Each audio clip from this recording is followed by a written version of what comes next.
દિવસે બેંગલુરુ મૈસૂર વંદે ભારત એક્સપ્રેસનું સંચાલન સંપૂર્ણપણે મહિલા કર્મચારીઓ દ્વારા કરાયું. આંતરરાષ્ટ્રીય મહિલા દિવસની ઉજવણીના ભાગરૂપે દક્ષિણ પશ્ચિમ રેલવેના બેંગલુરુ વિભાગ દ્વારા ગાડી સંખ્યા 2067 doctor એમજીઆર channel central Mysore Vande Bharat એક્સપ્રેસનું સંચાલન બેંગલુરુ અને મૈસૂર વચ્ચે સંપૂર્ણ મહિલા ટુકડી દ્વારા કરવામાં આવ્યું હતું. રેલવે સંચાલનમાં મહિલાઓની અતૂટ શક્તિ અને નેતૃત્વ ક્ષમતાને બિરદાવવા માટે આ વિશેષ આયોજન કરવામાં આવ્યું હતું. આ ટ્રેનમાં લોકો પાયલટથી લઈને સુરક્ષા કર્મચારીઓ સુધીની તમામ જવાબદારીઓ મહિલાઓએ અત્યંત કુશળતાપૂર્વક નિભાવી હતી. આ ઐતિહાસિક ક્ષણને વરિષ્ઠ વિભાગીય પરિવહન વ્યવસ્થાપક કુમારી પ્રિયા, વરિષ્ઠ વિભાગીય કાર્મિક અધિકારી શ્રીમતી ઉમા શર્મા, વિભાગીય વાણિજ્ય વ્યવસ્થાપક કુમારી નિવેદિતા બાલારડિયાવર અને વિભાગીય વિદ્યુત ઇજનેરી શ્રી અખિલ મટ્ટુ દ્વારા લીલી ઝંડી બતાવીને પ્રસ્થાન કરવામાં આવ્યું હતું.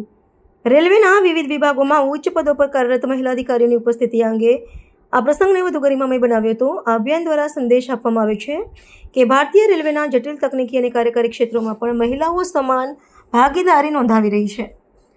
ટ્રેનના પ્રસ્થાન સમયે સ્ટેશન પર ઉપસ્થિત મુસાફરોએ પણ આ પહેલને ઉમળકાભેર વધાવી લીધી હતી અને મહિલા સશક્તિકરણના આ જીવંત ઉદાહરણની પ્રશંસા કરી હતી.